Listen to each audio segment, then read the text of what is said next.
అందరికీ వందనాలు. తలలు వంచి కళ్ళు మూసుకున్నట్లయితే ప్రార్థన చేసుకుందాం. మమ్మల్ని మిక్కిలిగా ప్రేమించిన మా ప్రియ పరలోకపు తండ్రి, మీ పరిశుద్ధ నామాన్ని బట్టి వందనాలు, స్తోత్రాలు చెల్లిస్తూ మరి ఒకసారి మీ పాదాల దగ్గరికి రావడానికి కృప చూపించారు. వాక్యం నీది, ప్రజలం కూడా మీ వారమే. మీరు మీ సేవకుడిని మరుగుపరిచి అభిషేకించి మీ సేవకునిలోంచి మీరు మాతో మాట్లాడండి. మీరు మాట్లాడుచుండగా మేము బలపడటానికి సహాయం చేయండి. వినగల చెవి, గ్రహించే మనసు, అవలంబించే జీవితాన్ని మీరు మాకు ఇమ్మని ఈ ఆరాధనని మమ్మల్ని మీ చేతులకి అప్పగించుకుంటూ సమస్త ఘనత, మహిమ, ప్రభావాలు మీకే చెల్లిస్తూ యేసు ప్రభువారి నామంలో స్తుతించి ప్రార్థించి వేడుకుంటున్నాము తండ్రి, ఆమెన్. మంచిది దేవుని పిల్లలారా, మరొకసారి మీతో కలిసి దేవుని యొక్క వాక్యాన్ని పంచుకోవడానికి ప్రభువారు నాకు ఇచ్చిన ఈ అవకాశాన్ని బట్టి వందనాలు చెల్లిస్తూ ఉన్నాను. పరిశుద్ధ గ్రంథము నుండి దేవుని యొక్క వాక్యాన్ని జ్ఞాపకం చేసుకుందాము. యోహాను సువార్త 20వ అధ్యాయము 27వ వచనాన్ని చదువుకుందాము. తరువాత తోమాను చూచి, నీ వ్రేలు ఇటు చాచి నా చేతులు చూడుము, నీ చెయ్యి చాచి నా ప్రక్కలో ఉంచి అవిశ్వాసివి కాక విశ్వాసివై ఉండుమనెను. దేవుడు తన మాటను మనందరి కొరకు దీవించునుగాక, ఆమెన్. ఈ యోహాను సువార్త రాసింది యేసు ప్రభువారి యొక్క శిష్యుడు యోహాను.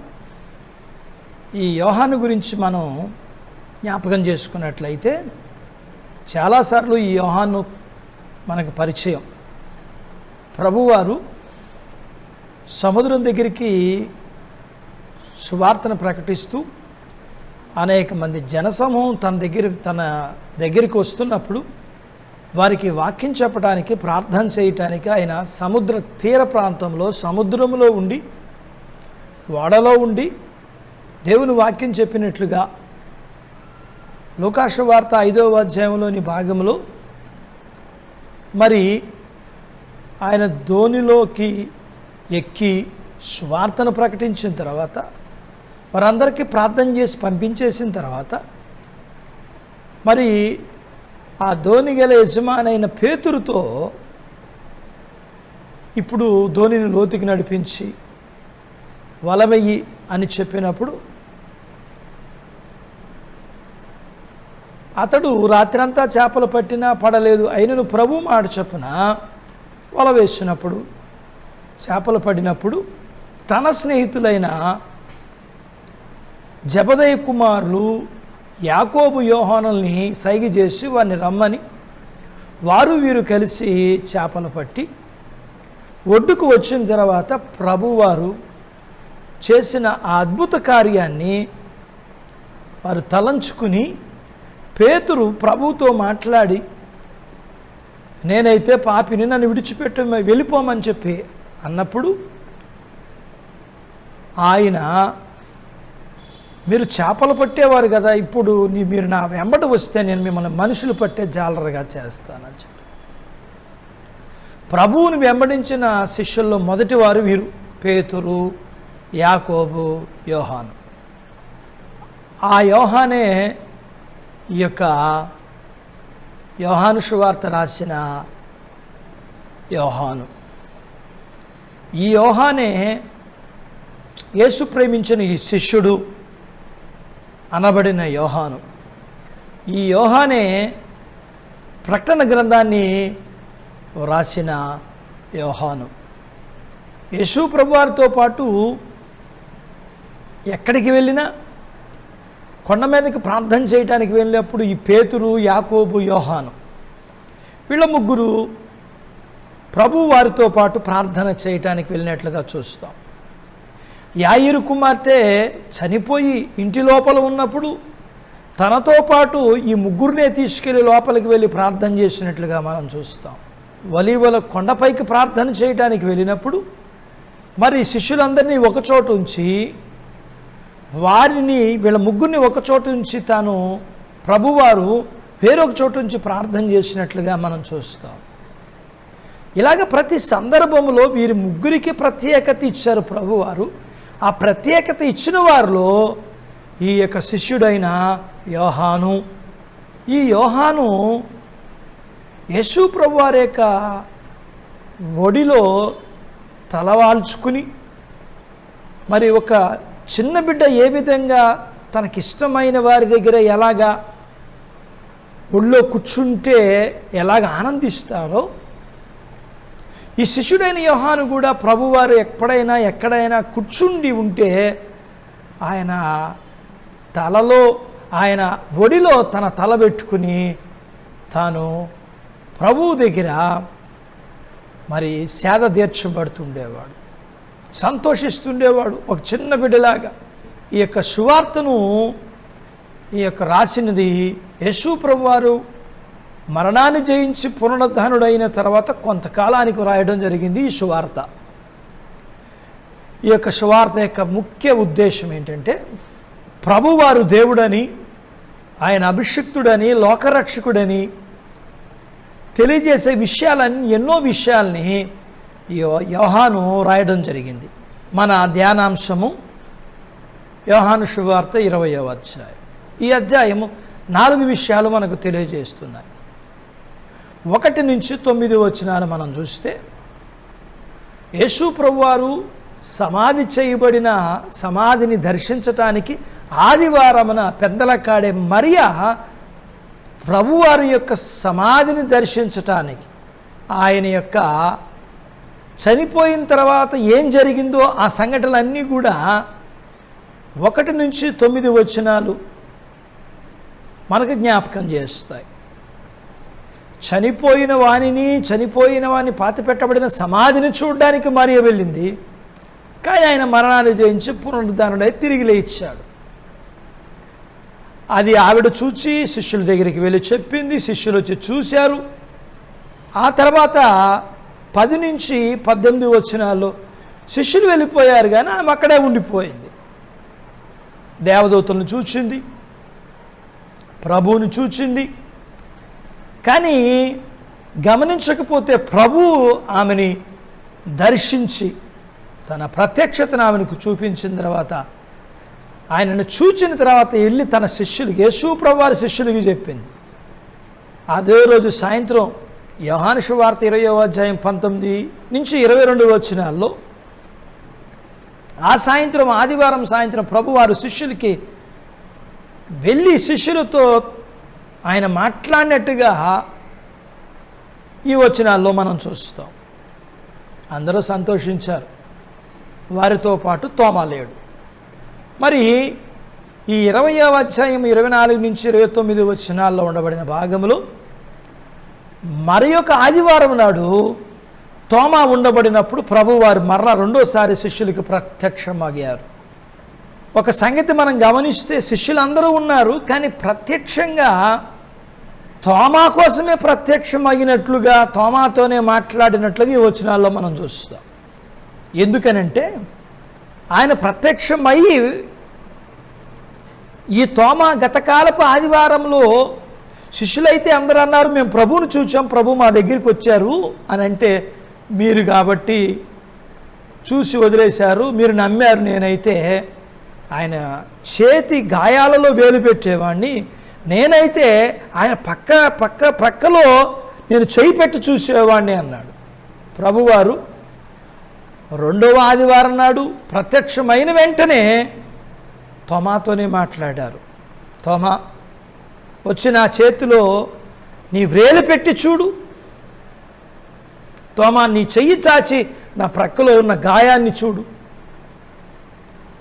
అని తోమాతో అంటూ, అవిశ్వాసివి కాక విశ్వాసివై ఉండుమని.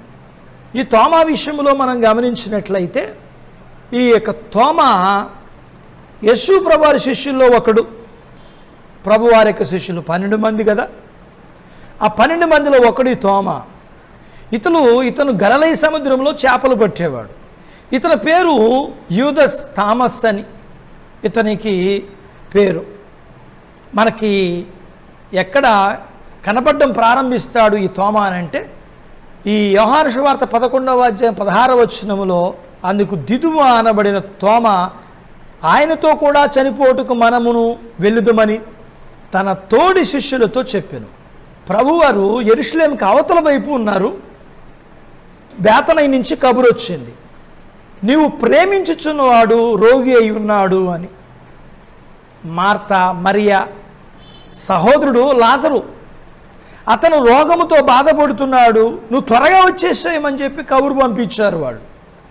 ఆ కబురు తెలిసినప్పటికీ ప్రభువారు అక్కడే తండ్రి యొక్క పని చేస్తూ ఉన్నారు. వారితో మాట్లాడుతూ బేతనయి వెళ్దాము అని అంటే యెరూషలేము దాటి కదా బేతనయి రావాల్సింది.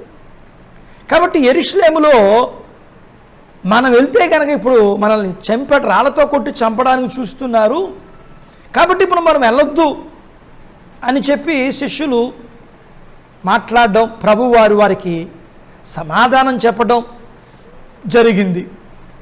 అయితే అప్పుడు ఈ యొక్క తోమతో అంటే శిష్యులతో మనం వెళ్ళి చనిపోయిన లాజర్ని మనము బ్రతికిద్దాం. వాళ్ళు ఒక సందర్భంలో ఆయన నిద్రపోతున్నాడు అనుకున్నారు. ప్రభు వారు నిద్రపోవటం కాదు, అతను చనిపోయాడు, అతను లేపుదామన్నప్పుడు ఈ తోమ అన్నది మాట ఏంటంటే మనం కూడా చచ్చిపోదాం అంటున్నాడేమో ప్రభువారు అని తోడు శిష్యులతో చెప్పిన మాట ఏంటంటే మనం కూడా ప్రభువుతో కలిసి వెళ్ళి చనిపోదాం. ఇతని యొక్క అంతరంగాన్ని మనం చూస్తాము. అతని మనస్సు ప్రభువు కోసం తన ప్రాణం పెట్టడానికైనా కూడా వెనకాడని యొక్క స్థితిని మనం చూస్తాం.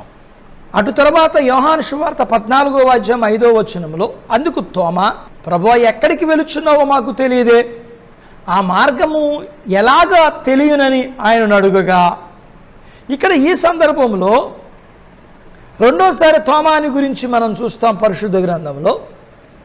యోహాను సువార్త 14వ అధ్యాయంలో ప్రభువారు శిలువ మరణానికి వెళ్తూ ఆయన తన శిష్యులతో మాట్లాడుతూ మీ హృదయాన్ని కలవరపడనియొద్దు, నా యందు విశ్వాసం ఉంచండి, మరి మీకు అనేకమైన శ్రమలు కలుగుతాయి, భయపడద్దు, ధైర్యంగా ఉండని చెప్పారు. చెప్పి నేను వెళ్ళి మీకు స్థలం సిద్ధపరుస్తాను, నేను వెళ్ళి మిమ్మల్ని వెళ్ళి మరలా వచ్చి మిమ్మల్ని తీసుకెళ్తాను అని చెప్పి చెప్పబడిన ఈ మాటల్లో తోమ ప్రభువారితోనే మాట్లాడుతూ నువ్వు ఎక్కడికి వెళ్తున్నావు, అది అసలు ఏంటో మాకు అర్థం కావట్లేదే. ప్రభువారితోనే ఉంటున్న తోమ నిత్యత్వాన్ని గురించి అర్థం కాని వ్యక్తిగా ఇక్కడ మనం చూస్తాం. నిత్యత్వాన్ని గురించి అర్థం కావట్లేదు అతనికి. ప్రభువుతోనే ఉన్నప్పటికీ, సువార్త ప్రకటిస్తున్నప్పటికీ, ప్రభు అద్భుత కార్యంలో పాలుపంపులు పొందుతున్నప్పటికీ, ప్రతిరోజు ప్రభు వారి మాటలు వింటున్నప్పటికీ ఇతనికి అర్థం కాని విషయం ఏంటంటే, అంటే ఇప్పుడు సందర్భం మనం చూస్తే ప్రభువారు శిలువ మరణానికి వెళ్ళే సందర్భం వచ్చేసింది. అప్పటికే ఆయనతో కలిసి కొన్ని సంవత్సరాలు సేవలో వాక్యం వింటున్న వ్యక్తి అయి ఉన్నప్పటికీ కూడా ఇతను దేవుని వాక్యాన్ని, దేవుని యొక్క లేఖనపు సత్యాన్ని అర్థం అవ్వని వ్యక్తిగానే ఉండిపోయాడు. నువ్వు వెళ్ళే మార్గం ఏంటో తెలీదు, మాకు అర్థం కావటం లేదు. యూదా మతబోధకుడైన నికోదేములాగానే నిత్యరాజ్యంలోకి వెళ్ళాలంటే, నిత్యత్వంలోకి ప్రవేశించని నేనేం చేయాలని అడుగుతున్నాడు. అప్పుడు ఈ సందర్భంలో ప్రభువారు ఇలాగా ఉండబడిన తర్వాత ఇప్పుడు ఈ 20 అధ్యాయములో 25 నుంచి 27 వచనాలు ఉండబడిన భాగములో ప్రభువారు తోమా కోసమే ప్రత్యక్షమై తోమాతో మాట్లాడారు. అప్పుడు అవిశ్వాసిగా ఉండబడిన తోమాతో మాట్లాడుతూ నువ్వు చూచి నమ్మిన వారు కంటే చూడక నమ్మిన వారు ధన్యులు అని చెప్పి అతనితో మాట్లాడారు. చూచి నమ్మేవారు కొంతమంది అయితే చూడకుండా నమ్మేవారు కొంతమంది. నువ్వు చూచి నమ్మిన నీవు ఈ నమ్మకాన్ని ఎప్పుడూ పోగొట్టుకోవద్దు అంటూ నువ్వు అవిశ్వాసిగా ఉండొద్దు, విశ్వాసిగానే ఉండు అని చెప్పి తోమాతో ప్రభు మాట్లాడారు. అటు తర్వాత యేసు ప్రభు వారు శిష్యులు అందరూ కలిసి మరలా యోహాను సువార్త 21వ అధ్యాయంలో మరలా వాళ్ళు ఏం చేయాలో అర్థం కాని పరిస్థితుల్లో, అంటే అవిశ్వాసంతో వారందరూ కలిసి వెళ్ళి యోహాను సువార్త 21వ అధ్యాయం 2వ వచనములో సీమోను పేతురును, దిదుమానబడిన తోమాయు, గలిలయలోని కానాను ఊరి వాడగు నతనయేలును, జబదయి కుమారులను ఆయన శిష్యుల్లో మరి ఇద్దరును కూడి ఉండిరి. వీరందరూ కలిసి చేపలు పడుతున్నారు, వారితో పాటు తాను కూడా ఉన్నాడు. అయితే ప్రభువారు అక్కడ వారిని ప్రత్యక్షమై మరొకసారి వారిని బలపరిచారు. వాళ్ళందరినీ మరలా బలపరిచిన తర్వాత వారందరితో ప్రభువారు మరలా అపోస్తుల కార్యాలు 1వ అధ్యాయంలో వారందరితో చెప్పిన మాట ఏంటంటే, మీరు ఒలీవల కొండ దగ్గరికి రండి అని చెప్పినప్పుడు అక్కడికి వారందరూ వచ్చారు. వచ్చిన తర్వాత ప్రభువారు మాట్లాడారు. ప్రభువారు మాట్లాడి, మీరు యెరూషలేమును విడిచిపెట్టి వెళ్ళొద్దు, తండ్రి యొక్క వాగ్దానం కోసం కనిపెట్టండి, మీరు పరిశుద్ధాత్మను పొందే వరకు కూడా మీరు యెరూషలేములోనే ఉండండి అని చెప్పి ఆయన ఆ యొక్క ఒలీవల కొండ మీద నుంచి పరలోకానికి ఆరోహణమైనప్పుడు వారందరూ ప్రభు యొక్క మాట ప్రకారం వారి విశ్వాసముతో అపోస్తుల కార్యాలు 1వ అధ్యాయం 13వ వచనములో మనం చూస్తే వారి పట్టణములో ప్రవేశించి తాము బస చేయుచుండిన మేడ గదిలోనికి ఎక్కిపోయిరి.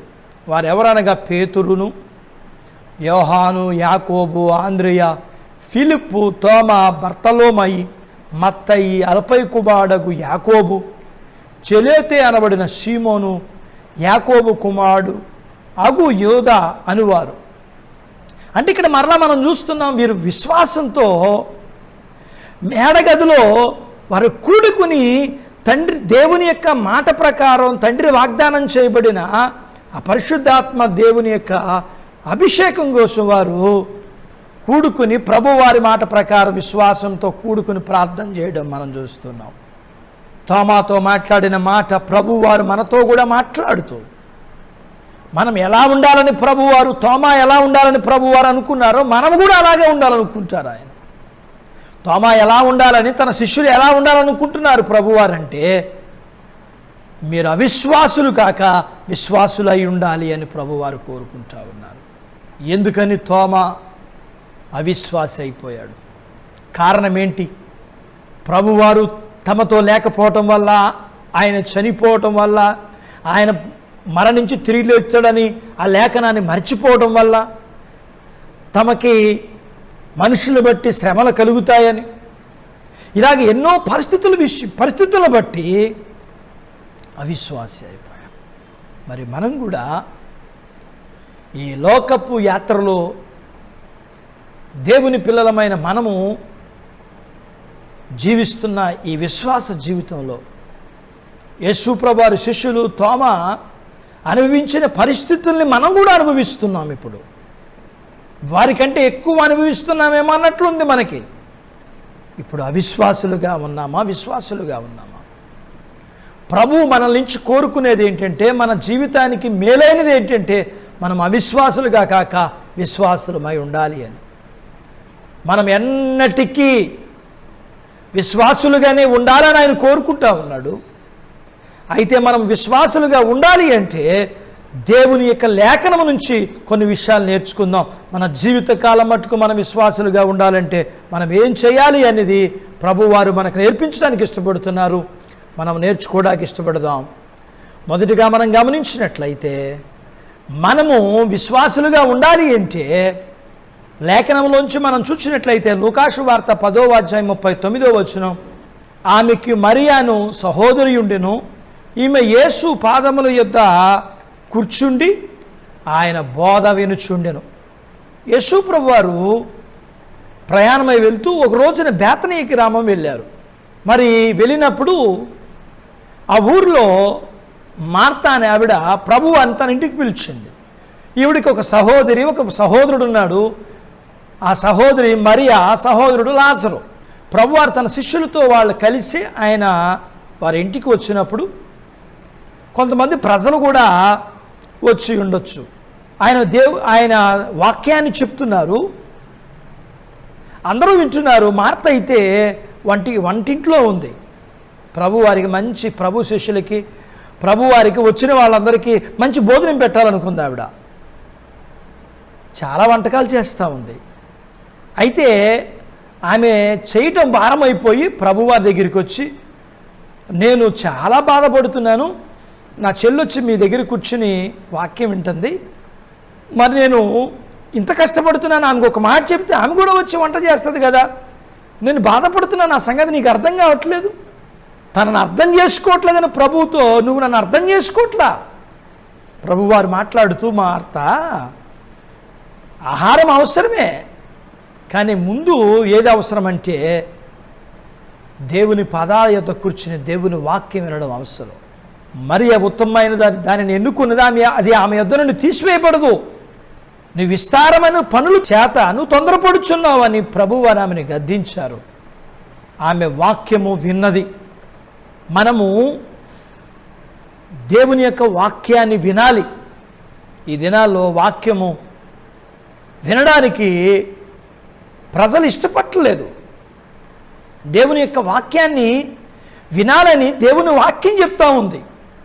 చెవు గలవాడు ఆత్మ సంగముతో చెప్పుతున్న మాట వినుగాక. లేఖనాల్లో మరి ఒక మాట అంటారు ప్రభువారు, మీరు వినుటకు వేగురు పడాలి, మాట్లాడడానికి నిదానించాలి అని. మనము వాక్యము, దేవుని యొక్క వాక్యాన్ని మనం వినడానికి ఇష్టపడాలి.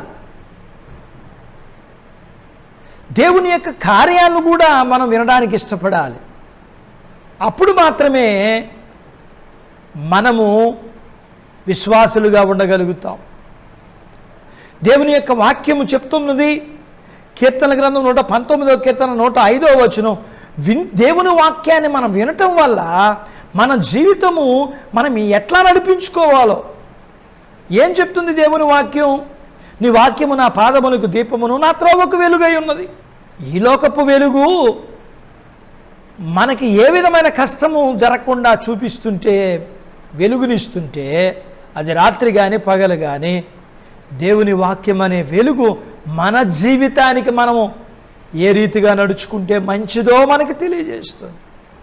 అందుకని లేఖనములో అంటాడు, మీరు వినిన సంగతులు విడిచిపెట్టి కొట్టుకుని పోకుండానట్లు మీరు మరి విశేషమైన జాగ్రత్తను కలిగి ఉండండి. విశ్వాసులుగా ఉండాలని ప్రభువారు మనల్ని కోరుకుంటున్నారు. అయితే విశ్వాసులుగా మనం ఉండాలి అంటే మనం చేయవలసింది మనము వాక్యాన్ని వినాలి. రెండవదిగా మనం గమనించినట్లయితే మనం నమ్మాలి. తిమోతికి రాసిన మొదటి పత్రిక 1వ అధ్యాయం 15వ వచనం చదువుకుందాము. పాపమును రక్షించుటకు క్రీస్తు లోకమునకు వచ్చును, వాక్యము నమ్మదగినదియు పూర్ణ అంగీకారమునకు యోగ్యమైనది నయ్యున్నది, అట్టి వారిలో నేను ప్రధానుడును. ఎవరిని నమ్మాలి? దేవుణ్ణి నమ్మాలి. ప్రభువారు ఈ లోకానికి ఎందుకు వచ్చారు? దేవుని వాక్యం చెప్తా ఉంది, ఆది యందు వాక్యం ఉండిను, వాక్యం దేవుని యందు ఉండిను, దేవుడే వాక్యం అయి ఉండినే. యోహాను సువార్త 1వ అధ్యాయంలో మనం చూస్తాం. అదే అధ్యాయము 14వ వచనంలో ఉంటాడు, ఆ వాక్యమే శరీరధారి అయి కృపాసత్య సంపన్నుడుగా మన మధ్య నివాసించెను. మరి దేవుడై ఉన్న ఆయన, వాక్యమై ఉన్న ఆయన, ఆత్మైన ఆ దేవుడు పరలోకములో శరీపులు కెరూబుల మధ్య రాత్రి పగలు పరిశుద్ధుడు పరిశుద్ధుడు పరిశుద్ధుడు పరిశుద్ధుడు పరిశుద్ధుడని ఆయనను చూడలేక ఈ దేవదూతలు ముఖం కప్పుకుంటూ 2 రెక్కలతో తమ కాళ్ళు కప్పుకుంటూ మేము అపవిత్రులని, ఆయన మహిమను చూడలేక రెక్కలతో తమ ముఖాన్ని కప్పుకుంటూ 2 రెక్కలతో ఎగురుతూ అంతటి ఆ మహిమ కలిగిన దేవుడు ఈ భూమి మీదకి మనుష్యుడిగా పుట్టాడు. ఆ దేవుడు కుమారుడిగా ఈ భూమి మీదకి వచ్చాడు. ఆయన మన కోసం కుమారుడిగా అనుగ్రహించబడ్డాడు. యోహాను సువార్త 3వ అధ్యాయం 16వ వచనములో దేవుడు మనల్ని ప్రేమించి తన కుమారుడు మనకు అనుగ్రహించినప్పుడు ఆ కుమారుని యందు విశ్వాసం ఉంచువాడు నశింపక నిత్య జీవం పొందడానికి ఆయన మన కోసం కుమారుడిగా ఈ భూమి మీద జన్మించాడు. మనుషుడిగా పుట్టి దాసుని స్వరూపం ధరించుకుని మరణం పొందినంతగా, అనగా శిలువ మరణం పొందినంతగా విధేయత చూపించిన వాడై తను తాను తగ్గించుకొని నిన్న లేఖనాన్ని బట్టి ఈ భూమి మీద మానవుడిగా జన్మించి 3.5 సంవత్సరాలు ఆయన దేవుని యొక్క పని చేసి ఆయన శిలువ శ్రమను అనుభవించి శిలువలో మరణించి మరణాన్ని జయించి సమాధిని జయించి మరణపు ముళ్ళుని విరిచి పాపం వల్ల జీతం అయిన మరణాన్ని ఆయన తెంపివేసి కొట్టివేసి తిరిగి లేచినని నమ్మాలి. అంతేకాక యేసు అనగా రక్షకుడని దేవుని వాక్యం చెప్తా ఉన్నది. ఎవరికి రక్షకుడు? మానవాళికి రక్షకుడు. ఆయనను గురించి చెప్పబడింది, ఇదిగో లోక రక్షకుడు మన కొరకు పుట్టి ఉన్నాడు. ఒక జాతిని, ఒక కులాన్ని, ఒక మతాన్ని రక్షించడానికి పుట్టలేదు. ఎందుకంటే ఒక జాతికి, ఒక కులానికి, ఒక మతానికి మాత్రమే చెందినవాడు కాదు ఈయన. ఈ సృష్టి అంతా తన మాట చొప్పున, సృష్టిలోని మనుషులంతా కూడా తన యొక్క చేతల చొప్పున చేయబడిన వారు. ఆ చేయబడిన ఆదాము నుంచి వచ్చిన సంతానం మనం. సర్వమానవాళికి దేవుడైన ఈయన సర్వమానవాళిని రక్షించడానికి, తన ప్రజలను వారి పాపము నుండి రక్షించడానికి వచ్చిన రక్షకుడని నమ్మాలి మనం. ఇంత మాత్రమే కాక తెస్సలోనికీయులకు రాసిన మొదటి పత్రిక 4వ అధ్యాయం 17వ వచనం ప్రకారం ఆ యొక్క వాక్యాన్ని మనం చదువుకున్నట్లయితే, ఆ మీదట సజీవులమై నిలిచి ఉండి మనము వారితో కూడా ఏకంగా ప్రభువును ఎదుర్కొనుటకు ఆకాశ మండలమునకు మేఘముల మీద కొనుపోబడదుము, కాగా మనము సదాకాలం ప్రభువుతో కూడా ఉందుము. ఈయన చనిపోయిన తర్వాత కూడా మనల్ని తిరిగి లేపగలిగిన వాడని నమ్మాలి. ఆయన మరణాన్ని జయించి తిరిగి లేచిన ఆయన మనల్ని కూడా మరణమును జయించి తిరిగి బ్రతికించి మరలా నిత్యత్వంలోకి మనల్ని చేర్చుకుంటాడని నమ్మాలి.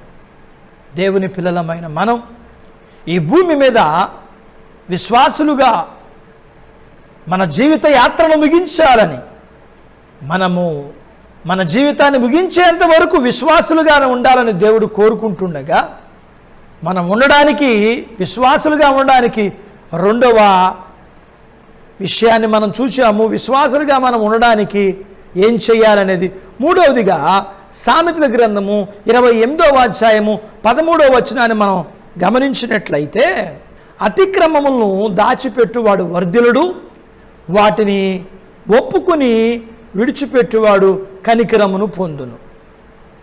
ఏ భేదము లేదు, అందరూ పాపము చేసి దేవుడు అనుగ్రహించి మహిమను పొందలేకపోతున్నారని రోమిలికి రాసిన పత్రిక 3వ అధ్యాయం 23వ వచనంలో మనం చూస్తాం.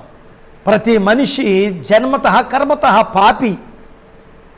పాపములో పుట్టి, పాపములో పెరిగి, పాపములో జీవించి, పాపములోనే చనిపోతుంటాడు. ఆ పాపాల్ని ఒప్పుకొని విడిచిపెట్టి దేవుని క్షమాపణ పొందుకోవాలి. నేను పాపినని గుర్తించాలి. ఆ రోజు దేవాలయానికి 2 ప్రార్థన చేయటానికి వెళ్ళారు. ఒక ఆయన పరసయుడు, మరొక ఆయన సుంకరి.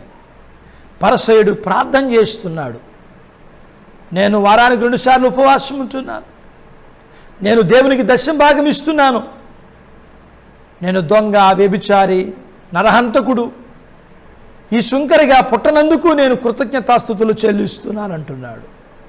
ప్రార్థిస్తున్నాడా, లేకపోతే తను తాను పొగుడుకుంటున్నాడా? తన జీవితాన్ని గురించి అతిశయపడుతున్నాడా? తనకున్న వాటిని బట్టి తాను ఎవరో మర్చిపోయాడు వ్యక్తిగా చూస్తున్నాం మనం. ఎవరితను? దేవుని బిడ్డే. కానీ తాను పాపినన్న సంగతి మర్చిపోయాడు. మనం ఎన్ని చేసినా మనం నీతిమంతులు అవడానికి కారణం దేవుని కృపే కానీ మన క్రియను బట్టి కాదు కదా లేఖనం చెప్తున్నది. మీరు అతిశయపడటానికి వీల్లేదు. మీరు రక్షింపబడటానికి కారణం దేవుని కృపే కదా. పరిసయ్యుడైతే ఇలాగ ప్రార్థన చేస్తున్నాడు, ఆకాశం వైపు కనులెత్తుడు ధైర్యం చాలక రొమ్ము కొట్టుకొనుచు, దేవా పాపిని నన్ను కరుణించు అని. ఇతను ఉపవాసం ఉండట్లేదా? ఇతను దశభాగం ఇవ్వటం లేదా? ఇతను నరహత్య, వ్యభిచారం, దొంగతనం చేయకుండా ఉండట్లేదా? ఉంటున్నాడు, అన్నీ చేస్తున్నాడు. ఒక విశ్వాసిగా ఉండవలసిన విధానము, జీవిత విధానం కలిగి ఉన్నాడు. వాక్యాన్ని వింటున్నాడు, దేవుని యందు నమ్మిక ఉంచాడు. కానీ తను గుర్తుపెట్టుకున్న విషయం ఏంటంటే, నేను పాపిని, నేను ఏమై ఉన్నానో అది దేవుని దయ. దేవుని దయ వల్ల నేను చేస్తున్నాను, కానీ నా యొక్క గొప్పతనం ఏం కాదు, నా నీతి అంతా మురికి గుడ్డలేగా. అవిశ్వాసుల్లో ఉండే లక్షణం ఏంటంటే, అందరూ చెడ్డవాళ్ళు, నేను ఒక్కడే మంచివాడిని అనే భావన అవిశ్వాసుల్లో కనపడుతుంది. విశ్వాసుల్లో కనపడేది ఏంటంటే దేవుని వాక్యం.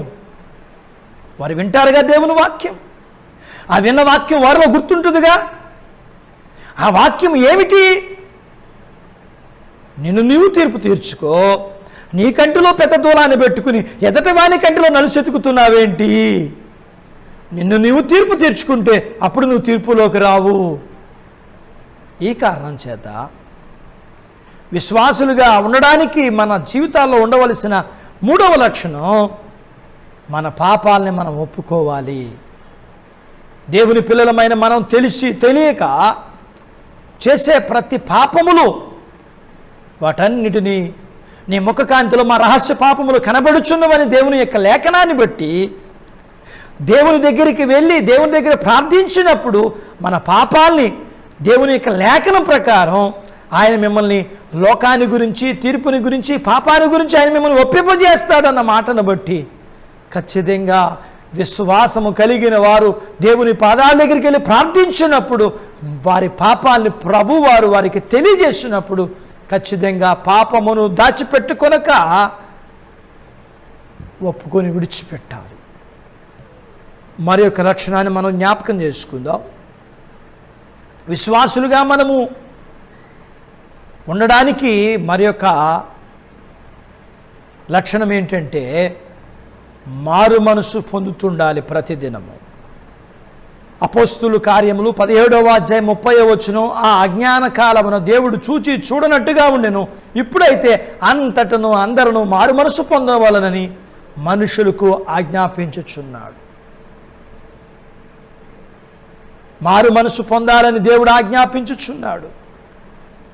మనం గమనించినట్లయితే మనం ప్రతిరోజు కూడా మారు మనసు పొందుతూనే ఉండాలి. అంటే ప్రతిరోజు మారు మనసుకు అనుభవాన్ని మనం కలిగి జీవించాలి. విశ్వాసులుగా ఉండాలి అంటే, ఎప్పుడో నేను మారు మనసు పొందానండి, 1992 సంవత్సరంలో, 93వ సంవత్సరం నేను అప్పుడు మారు మనసు పొందాను, మారు మనసు పోయింది అంటే కుదరదు. పుట్టినరోజు ప్రతి సంవత్సరం ఎలా చేసుకుంటాడు? పుట్టావుగా అప్పుడు మరలా పుట్టినరోజు 46 సంవత్సరాలు పుట్టినరోజులు మంచిది, నిజమే, చాలా సంతోషం. 46 సంవత్సరాలు పుట్టినరోజులు జరిగించుకున్నావు. శారీరకంగా పుట్టినరోజులు జరిగించుకుంటున్నప్పుడు కలిగే సంతోషం, ఆ పుట్టినరోజు అనగా మనం ప్రతిరోజు దేవునిలో జన్మిస్తూనే ఉండాలి. ప్రతిరోజు మనం మారు మనసు అనుభవంలో మనం నిలిచి ఉండాలి. మారు మనసు ఎందుకు పొందాలి? ఇంతకీ దేవుని వాక్యం ఏం చెప్తుంది? పరలోక రాజ్యం సమీపిస్తుంది కాబట్టి మీరు మారు మనసు పొందండి. అంటే మారు మనసు లేకపోతే పరలోకం లేదు. వేరే దేశము మన దేశాన్ని విడిచిపెట్టి వేరే దేశం వెళ్ళాలంటే మనకేం కావాలి? మనకి వీసా కావాలి, పాస్పోర్ట్ కావాలి. అవి లేకపోతే వెళ్ళగలమా? ఈ భూమి మీద మన దేశం నుంచి మరొక దేశం వెళ్ళడానికే మనకి కొన్ని కావాలని గవర్నమెంట్ మనకి కొన్ని నియమ నిబంధనలు పెడితే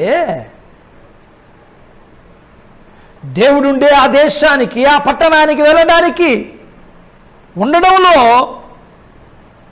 తప్పు అనిపిస్తుందా మనకి? కుదరదు అనిపిస్తుందా మనకి? ఇది న్యాయం కాదా అనిపిస్తుందా మనకి? న్యాయమే ఇది న్యాయబద్ధమే. ఎందుకంటే దేవుడు న్యాయవంతుడు, ఆయన మంచివాడు, ప్రేమ కలిగిన వాడు, ఆయన న్యాయం కలిగిన వాడు కూడా. అయితే మారు మనస్సు అంటే ఏంటండి? మరి యొక్క మనస్సు అంటే పాత మనస్సు పోయి క్రొత్త మనస్సు కలిగి జీవించటమే మారు మనస్సు. రండి చూద్దాము. లూకాసు వార్త 3వ అధ్యాయము 8వ వచనములో ప్రభువారు చెప్తూ, మారు మనస్సుకు తగిన ఫలములు ఫలించుడి. అబ్రహాము మాకు తండ్రి అని మీరు అనుకును మొదలు పెట్టుకునవద్దు.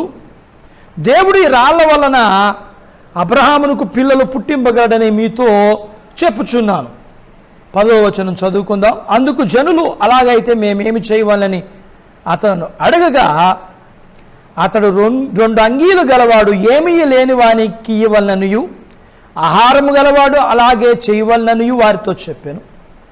సుంకరులను బాప్తీసం పొందవచ్చు బోధకుడా, మేమేమి చేయవాలని అడగగా, అతడు మీకు నిర్ణయింపబడిన దానికంటే ఎక్కువ తీసుకునవద్దని వారితో చెప్పాను. సైనికులను మేమేమి చేయవాలని అతన్ని అడిగిరి. అందుకు అతడు, ఎవరిని బాధ పెట్టకయు ఎవరి మీదను అపనింద వేయకయు మీ జీతములతో తృప్తి పొందియునుడని వారితో చెప్పాను. మారు మనసు అంటే ఏమిటి? పాత జీవితమును విడిచిపెట్టి కొత్త జీవితాన్ని జీవించటం. ఏంటి పాత జీవితం, క్రొత్త జీవితం? మారు మనసు పొంది బాప్తిస్మిచ్చి యోహాను దగ్గరికి వచ్చారు, వాక్యం విన్నవారు వచ్చి, అయితే ఇప్పుడు మమ్మల్ని ఏం చేయమంటావు? మారు మనసు పొంది ఎట్లా మారు మనసు పొంది ఎట్లా జీవించాలి? మారు మనసు పొంది అంటే, మీ దగ్గర బట్టలు 2 జతల బట్టలు ఉంటే 1 జత బట్టలు ఇవ్వండి, ఆహారం ఉంటే ఆహారం లేని వానికి ఇవ్వండి. సుంకరులతో చెప్పారు ఆయన, మరి మీరు నిర్ణయింపబడిన దానికంటే ఎక్కువ తీసుకోవద్దు. సుంకరులు అంటే ఈ పన్నులు వసూలు చేసేవాళ్ళు కదా, ఎక్కువ తీసుకోవద్దు. పోలీసు వాళ్ళు వచ్చారు, వాళ్ళు అడిగారు, మమ్మల్ని ఏం చేయమంటారు? మీ జీతాలతో తృప్తి కలిగి ఉండండి, ఎవరి మీద నింద వేయొద్దు, ఎవరిని బాధ పెట్టొద్దు. అంటే గతకాలపు మారు మనసు అంటే, మరి యొక్క మనసు అంటే పాత మనసును విడిచిపెట్టి క్రొత్త మనసు కలిగి జీవించండి. ఏమిటి క్రొత్త మనసు? ఒకటి, లోకములో ఒక మాటను మనం చూస్తాం, మానవ సేవే మాధవ సేవ. అంటే దేవునిని ప్రేమించటం అంటే అర్థం ఏంటంటే, ప్రభువారు చెప్పారు, నన్ను ప్రేమించేవాడు తోటివాడిని ద్వేషిస్తూ నేను దేవుణ్ణి ప్రేమిస్తున్నానంటే వాడు చీకట్లో ఉన్నాడు అని. మారు మనసు అంటే మొదటగా దేవుణ్ణి ప్రేమించటం, దేవుని స్వరూపంలో ఉన్న మనిషిని ప్రేమించటం. అందుకే ఆయన అన్నారు, నీ దేవుడైన యెహోవాను నీ పూర్ణ హృదయంతో, పూర్ణ మనసుతో, పూర్ణ బలముతో ప్రేమించాలి. అటు తర్వాత నిన్ను వలె నీ పొరుగువాన్ని ప్రేమించాలి. ఆయన బైబిల్ గ్రంథం అంతటిలో చెప్పిన దేవుని యొక్క మాట 2 మాటలు. ఒకటి, నన్ను ప్రేమించు, నీ పొరుగువాన్ని ప్రేమించు. ఇదే మారు మనసు. ఈ మాట దగ్గర దేవుని వాక్యం వింటున్న మీతోనూ ఇంకా అనేక మంది దేవుని పిల్లలతో మాట్లాడుతూ, ఈ రోజున అనేక మంది స్వచ్ఛంద సంస్థలు, అనేక మంది మనుషులు దేవుడిచ్చిన ధనాన్ని బట్టి అనేక మంది మనుషులు ఒక కమిటీగా కూడుకుని, సంస్థగా కూడుకుని ఆహారం లేని వారికి ఆహారం పెడుతున్నారు, బట్టలు లేని వారికి బట్టలు ఇస్తున్నారు. డాక్టర్సు, నర్సులు ఎంతోమంది ఈ కష్టతరమైన పరిస్థితుల్లో తమ ప్రాణాలు సహితం పణంగా పెట్టి మనుషుల్ని ఎంతగా ప్రేమించి కష్టంలో ఉన్నవారికి భోజనం పెట్టడం, వలస కూలీలకి, మనుషులకి, పేటల్లో, పట్టణాల్లో ఆ పరిస్థితుల్లో ఉన్నవారికి వారికి కావలసిన ఆహార పదార్థాలు, వంట సామాగ్రి, బట్టలు, వైద్యము కోసం డాక్టర్సు పోలీసు శాఖ ఎంతమంది ఈ విధంగా పనిచేసేవారిలో ఎంత కష్టపడి ధనాన్ని, సమయాన్ని, ప్రాణాన్ని ఖర్చు పెడుతున్నారు. నేను అందరికీ నమస్కారం పెడుతున్నాను. మిమ్మల్ని అందరిని బట్టి నేను సంతోషిస్తున్నాను. సంతోషంతో చాలాసార్లు నా కళ్ళ వెంట కన్నీరు కారడం నాకు తెలుసు. నా యేసయ్య చెప్పారు తిమోతికి రాసిన మొదటి పత్రిక 2వ అధ్యాయములో, మీరు మనుషులందరి కొరకు ప్రార్థన చేయాలని, అధికారుల కొరకు, రాజుల కొరకు ప్రార్థన చేయాలని నా యేసయ్య చెప్పారు. నా యేసు చెప్పిన మాట, మారు మనసు అంటే నీ పొరుగు వారిని ప్రేమించటం,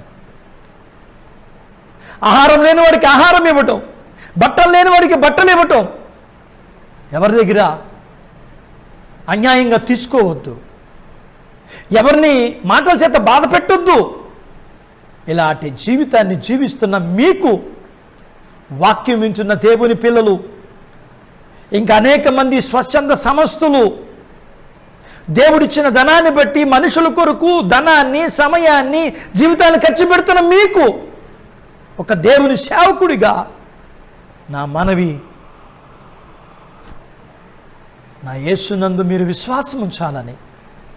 మీకు తెలియకుండానే మారు మనసు అంటే, మారు మనసుకు కలిగిన లక్షణాలంటే కలిగి ఉన్న మీరు నా యేసు మాటలు వినాలని, నా యేసుని నమ్మాలని, మనుషులందరూ పాపులే కాబట్టి నా యేసు రక్తంలో మీ పాపాలు కడుక్కోవాలని, మారు మనసు కలిగిన మీరు ఆయన ఇచ్చే నిత్యత్వాన్ని కూడా మీరు పొందుకోవాలని నేను మీ కొరకు ప్రార్థిస్తున్నాను. మీరందరూ కూడా నిత్యత్వంలో ఉండాలని నేను ఆశపడతా ఉన్నాను. దేవుని పిల్లలమైన మనం కూడా మారు మనసు అంటే ఏంటో నేర్చుకున్న మనం, విశ్వాసిగా ఉండవలసిన మనం విశ్వాసిగా ఉండాలి అంటే ఈ యొక్క 4వ లక్షణం మారు మనసు కలిగి, పాత మనసును విడిచిపెట్టి క్రొత్త మనసు కలిగి జీవించాలి. మరి యొక్క లక్షణాన్ని మనం చూద్దాము. అపోస్తుల కార్యములు 2వ అధ్యాయము 38వ వచనాన్ని చూద్దాము. పేతురు, మీరు మారు మనసు పొంది పాపక్షమాపణ నిమిత్తము ప్రతి వాడును యేసుక్రీస్తు నామమున బాప్తిసం పొందుడి, అప్పుడు మీరు పరిశుద్ధాత్మను వరమును పొందుదురు. మరి ఒకటి, విశ్వాసిగా మనం ఉండాలి అంటే బాప్తిసం తీసుకోవాలి. నమ్మి బాప్తిసం పొందిన వాడు రక్షింపబడును. అపోస్తుల కార్యముల్లోని 8వ అధ్యాయములో 36 నుంచి 38వ వచనములో ఉండబడిన భాగాన్ని మనం చూస్తే, ఈ సమరయలో ఉంటున్న సువార్తికుడైన ఫిలిప్పుతో దేవుడు మాట్లాడి, నువ్వు యెరూషలేము నుండి గాజాకు వెళ్ళే మార్గంలో నువ్వు ఉండు అని చెప్పినప్పుడు, అక్కడికి వెళ్ళి అతను ఉన్నప్పుడు ఆ రథములో ఐతిఫీలు రాణి అయిన, కందాకే క్రింద మంత్రి అయిన ఐతిఫీడు నపంసకుడు ఆరాధించుటకు యెరూషలేముకు వెళ్ళి వస్తూ ఉన్నాడు. ఈ నపంసకుడు దేవుని వాక్యాన్ని విన్నాడు, నమ్మాడు, పాపములు ఒప్పుకున్నాడు, మారు మనస్సు పొందాడు. ఇప్పుడు మరి ఆరాధించుకుని తిరిగి వస్తుండగా దేవుడు అతన్ని చూసి ఫిలిప్పుతో మాట్లాడి, అదిగో ఆ రథం దగ్గరికి వెళ్ళు అంటే, ఈ రథం వెళ్తా ఉంది, ఫిలిప్పు పరిగెత్తుకుంటూ వెళ్తా ఉన్నాడు, మాట్లాడుతున్నాడు. మీరు ఏం చదువుతున్నారు? యెషయా గ్రంథం చదువుతున్నారు. మీకు అర్థమైందా? నాకు అర్థం కావట్లేదు, నన్ను చెప్పమంటారా? చెప్పండి. రథమాపి ఎక్కించుకున్నాడు, రథం వెళ్తా ఉంది, ఫిలిప్పు దేవుని వాక్యం చెప్తున్నాడు, ఆయన దేవుడని, ఆ దేవుడు శరీరధారిగా భూమి మీదకు వచ్చాడని, మనందరి పాపముల కోసం శిలువ మీద చనిపోయి 3వ దినాన్ని తిరిగి లేచాడని, ఆయన ద్వారానే మనకి నిత్యత్వం ఉందని అదే చెప్తుంది యెషయా గ్రంథం 53వ అధ్యాయము. ఆ వాక్యములోని భావాన్ని విన్న తర్వాత అతను అన్నాడు, 8వ అధ్యాయము 36వ వచనాన్ని చదువుకుందాము. వారు త్రోవలో వెలుచుండగా నీళ్లు యొక్క చోటకు వచ్చినప్పుడు నపంసకుడు, ఇదిగో నీళ్లు, నాకు బాప్తిసం ఇచ్చుటకు ఆటంకమేమని అడిగి రథము నిలుపమని ఆజ్ఞాపించెను. ఫిలిప్పు నపంసకుడు ఇద్దరు నీళ్ళలోనికి దిగిరి. అంతటా ఫిలిప్పు అతనికి బాప్తిసం ఇచ్చెను. ఐదవదిగా మనం విశ్వాసిగా ఉండాలి అంటే, విశ్వాసిగా మనం జీవించాలి అంటే, విశ్వాసిగానే మన జీవితాన్ని ముగించాలంటే తప్పక బాప్తిసం తీసుకోవాలి. చివరిగా మనం నీతిమంతుడిగా జీవించాలి. హబక్కూకు గ్రంథము 2వ అధ్యాయము 4వ వచనాన్ని మనం చూస్తాం. అయితే నీతిమంతుడు విశ్వాసం మూలంగా బ్రతుకును. మనము దేవుని మీద ఆధారపడి బ్రతకాలి. విశ్వాస జీవితాన్ని మనం అలవరుచుకోవాలి. మన విశ్వాసానికి ఏం కావాలంటే, విశ్వాసం అనేది అంతరంగంలో ఉండేది, కానీ ఆ విశ్వాసాన్ని మనం బయటికి జీవించి చూపించాలి. క్రియలు కలిగిన విశ్వాస జీవితాన్ని. నీతిమంతుడు విశ్వాస మూలంగా బ్రతుకును అంటే దేవుని మీద ఆధారపడి తన జీవితాన్ని, దేవుని వాక్యం చేత తన జీవితాన్ని జీవించాలి. లూకాసు వార్తలో 19వ అధ్యాయంలో 1 నుంచి 10వ వచనం వరకు ఉన్న భాగములో మనం చూస్తాము. ప్రభువారు ఎరికో పట్టణానికి వెళ్ళారు. ఆ ఊరిలో ఉండబడిన ధనవంతుడు ఉద్యోగస్తుడైన జక్కయ్య యేసు ప్రభువారిని చూడాలని వచ్చాడు. చూడలేకపోయాడు. కారణం ఏంటంటే అతను పుట్టివాడు కదా. కానీ ప్రభువును చూడాలని కోరిక కలిగి తాను ఆ ప్రభు వెళ్ళే మార్గమును ఎరిగి అక్కడ ఒక మేడి చెట్టుకు ఉంటే ఆ మేడి చెట్టు ఎక్కి కూర్చున్నాడు. ప్రభువారు అక్కడికి వచ్చి తల పైకెత్తి, చెక్కయ్య త్వరగా దిగిరా, నేను మీ ఇంటికి రావాలనుకుంటున్నాను అన్నప్పుడు త్వరగా దిగి వచ్చాడు. ఊరు వాళ్ళందరూ సనుక్కుంటున్నారు. కారణం అతని యొక్క జీవితం అలాంటిది. వారు అతనికి పేరు పెట్టారు జక్కయ్య, అయితే పాపి అని పేరు పెట్టారు. చూసావా, ప్రభువారు కూడా ధనవంతుడినే ప్రేమిస్తాడు. అందుకనే పాపి అయినా సరే వీడింటికి వెళ్తున్నారు అనుకున్నారు, కానీ పాపము చేత పట్టబడిన వ్యక్తిని విడిపించడానికి వెళ్తున్నాడని వారికి అర్థం కాలేదు. ప్రభువారు, శిష్యులు, ప్రజలు అనేకులు వెళ్ళారు. ప్రభువారు వాక్యం చెప్పినప్పుడు వాక్యం విన్న తను నిలబడి అంటున్నాడు, ప్రభువా నా ఆస్తిలో సగభాగం పేదవాళ్ళకి ఇచ్చేస్తాను. నేను ఎవరి దగ్గర అన్యాయంగా తీసుకున్నాను వారికి తిరిగి 4 చెల్లిస్తాను. ఆలోచిద్దాం. ఉన్న ఆస్తిలో సగభాగం పేదవాళ్ళకి ఇచ్చేస్తే, ఉన్న ఆస్తిలో సగభాగం ఎవరి దగ్గర అన్యాయంగా తీసుకున్నారో దానికి మూల్యం అంటే వారి దగ్గర అన్యాయంగా తీసుకున్నందుకు ప్రతిఫలంగా జరిమానా, చేసిన తప్పును సరిచేసుకోవడానికి లేఖనాన్ని బట్టి అతను తిరిగి వాళ్ళకి 4 చెల్లిస్తే ఇంకేముంటుంది. ఇప్పుడు ప్రభువారు అన్నారు, ఇతడు అబ్రహాము కుమారుడు, నేడు ఇంటికి రక్షణ వచ్చినది. అంటే ఇప్పుడు ఎవరితోనూ దేనితో జీవిస్తున్నాడు? గత కాలమంతా దేనితో జీవించాడు? ధనంతో, ఉద్యోగంతో జీవించిన ఆయన ఇప్పుడు దేనితో జీవిస్తున్నాడు? విశ్వాసంతో జీవిస్తున్నాడు. ఎందుకని? నీతిమంతుడు ఇది ఒక ఊరిలోనో ఒక కులములోనో నీతిమంతులని కాదు, కానీ దేవుని యందు విశ్వాసం ఉంచడం ద్వారా నీతిమంతులుగా తీర్చబడిన వ్యక్తులు వీరెవరంటే విశ్వాసులు. ధనం ఉన్నా లేకపోయినా, అందం ఉన్నా లేకపోయినా, చదువు ఉన్నా లేకపోయినా, బలం ఉన్నా లేకపోయినా, ఎవరు ఉన్నా లేకపోయినా, ఏమున్నా లేకపోయినా, ఆ ధనవంతుడు ఉపమానములో పేదవాడైన లాజరు తినడానికి తిండి లేక, కట్టుకోవడానికి బట్టలు లేక, ఉండడానికి ఇల్లు లేక, వైద్యం చేయించుకోవడానికి అవకాశం లేకపోయినప్పటికీ ఎలా జీవించాడని లేఖనము సాక్ష్యం ఇస్తుంది. దేవునికి ఇష్టంగా జీవించాడని, దేవునికి ఇష్టంగా జీవించాడని అతనిని గురించి తండ్రి అయిన అబ్రహామే సాక్ష్యం ఇస్తున్నాడు. ప్రభువారు సాక్ష్యం ఇస్తున్నారు, ఇతడు అబ్రహాము కుమారుడు. అక్కడ అన్నాడు, పరదేశంలో ఉండబడిన అబ్రహాం అన్నాడు, ఇతడు ఇదిగో నా ఒళ్ళో కూర్చుని ఇతడు దేవునికి ఇష్టంగా జీవించాడు. నువ్వు నీకు ఇష్టంగా జీవించావు. ఇతడైతే కష్టం అనుభవించాడు. కష్టాన్ని అనుభవిస్తున్నప్పటికీ దేవునికి ఇష్టంగా జీవించాడు.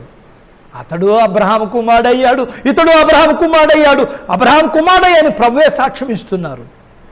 పితరులు ఇచ్చిన ఆస్తి అయిపోయింది, పేదవాళ్ళకి ఇచ్చేసాడు సగం. తను సంపాదించింది, అన్యాయంగా సంపాదించిందంతా తిరిగి కట్టేశాడు. రూపాయికి 4 రూపాయలు కట్టాడు. తీసుకుంది రూపాయి, ఏదైతే కట్టింది రూపాయలు. ఇంకేముంది? ఇప్పుడు ఎలా జీవిస్తున్నాడు తాను? దేవుని మీద ఆధారపడి, విశ్వాసంతో దేవుని మీద ఆధారపడి జీవిస్తూ ఉన్నాడు. విశాఖపట్నంలోని సింహాచలం అనే ఊరిలో ఒకరోజున ఒక విచిత్రమైన సంఘటన జరిగింది. పోలీస్ స్టేషన్కి ఒక ఆయన వచ్చాడు. సార్ ఎస్ఐ గారు లేరా అని అడిగాడు. బయటికి వెళ్ళారు నాన్న, వస్తారు, డ్యూటీకి వస్తారు, సమయం అవుతుంది, డ్యూటీకి రావడానికి సమయం అయింది, కూర్చోమని చెప్పారు. వచ్చిన తర్వాత ఆ స్టేషన్లోకి కానిస్టేబుల్ గారు వెళ్ళి, అయ్యా మీకోసం ఒక వ్యక్తి మీతో మాట్లాడాలని వచ్చాడు. ఆయన వచ్చాడు. వచ్చి రావడంతోనే చేసిన పని ఏంటంటే ఒక హారాన్ని తీసి వాళ్ళ ముందు పెట్టాడు. ఏమిటి హారం? విశాఖపట్నంలో సింహాచలం అనే ఊరిలో ఒక దేవాలయంలో ఉండబడిన పచ్చల హారం. అది దొంగిలించబడింది. రోజులు అయిపోయినాయి, నెలలు అయిపోయినాయి, ఎంత వెతికినా అది దొరకలేదు. కానీ వ్యక్తి తీసుకొచ్చి ఈ పచ్చల హారాన్ని నేను దొంగతనం చేశాను. అంతేకాదు, ఒక ప్రఖ్యాతిగాంచిన, పేరుగాంచిన సినీ నటి అయిన సావిత్రి గారింట్లో నేను దొంగతనం చేశాను. ఇంకా నేను చాలా దొంగతనాలు చేశాను అని చెప్పి తాను అవన్నీ చెప్తున్నప్పుడు ఎస్ఐ గారు అన్నారట, నిన్ను ఇలా చెప్పమని ఎవరైనా చెప్పారా? నీకు ఒంట్లో బాగోలేదా? నువ్వెందుకని కొన్ని కోట్ల రూపాయలు విలువైన ఈ పచ్చల హారాన్ని తీసుకొచ్చి ఇచ్చేసావు? నువ్వు చేసిన దొంగతనాలను నువ్వు చెప్తున్నావు. ఏం జరిగింది నీకు? ఎవరో నిన్ను చంపేస్తానని బెదిరించి వెళ్ళి సరెండర్ అయిపోమని చెప్పారా అని అడిగితే అతడు చెప్పిన సమాధానం, అయ్యా మాది స్టూవర్ట్పురం, నా పేరు అబ్బాఖాన్ అండి. కొన్ని రోజుల క్రితం నేను యేసు ప్రభు అని గురించి విన్నాను. నేను చేసిన పాపాలన్నీ ప్రభు దగ్గర ఒప్పుకోవటమే కాదు, మనుషుల దగ్గర కూడా ఒప్పుకొని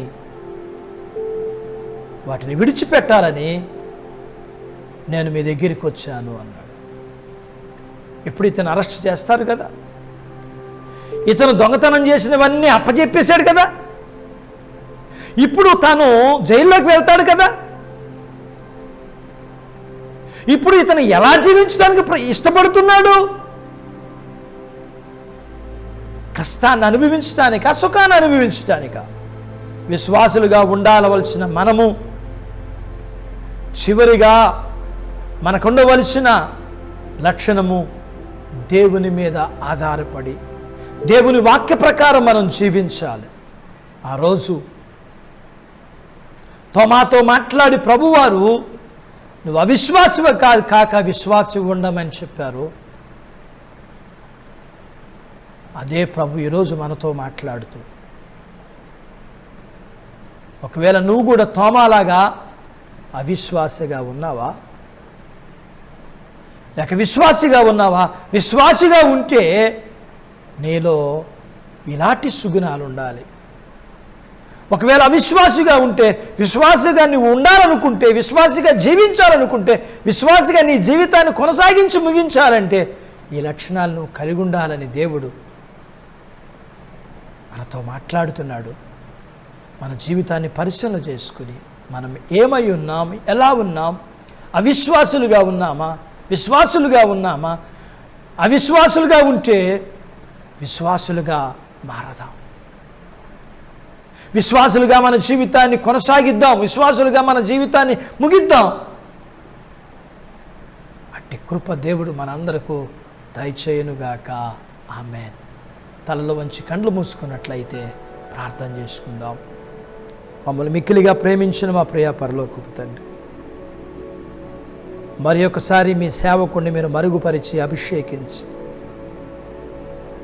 మేము అవిశ్వాసులుగా కాక విశ్వాసులుగా ఎలా ఉండాలో మీ లేఖనాల్లోంచి మీరు మాకు నేర్పించారు. దేవా, నన్ను మమ్మల్ని క్షమించండి. అవిశ్వాసులుగా మేము మా జీవితాల్లో కొన్నిసార్లు మేము జీవిస్తున్నా మేము అనుభవిస్తున్న పరిస్థితులను బట్టి అవిశ్వాసాన్ని కలిగి పడిపోయి ఓడిపోయి దిగజారిపోయిన స్థితిలో అవిశ్వాసంలో ఉండబడిన పరిస్థితుల్లో మేము ఉంటుండగా మరొకసారి మా అంతరంగంలో ఎరిగిన వారుగా, మమ్మల్ని చూచే దేవుడుగా, మమ్మల్ని పట్టించుకునేవాడుగా మీ లేఖనంలోంచి మీరు మాతో మాట్లాడి మమ్మల్ని బలపరిచారు. మేము విశ్వాసులుగా ఉండాలి అంటే ఏం చెయ్యాలో నేర్చుకుని వాటి ప్రకారం జీవిస్తూ మేము వాటిని చేస్తూ మా జీవితాన్ని ముగించడానికి మాకు సహాయం చేయమని వాక్యం విన్న మేము ఈ వాక్య ప్రకారము జీవించడానికి అంతవరకు నీలో మేము నిలిచి ఉండడానికి మాకు సహాయం చేయమని యేసు ప్రభువారి నామములో స్తుతించి ప్రార్థించి వేడుకుంటున్నాము తండ్రి. ఆమేన్. అందరికీ వందనాలు.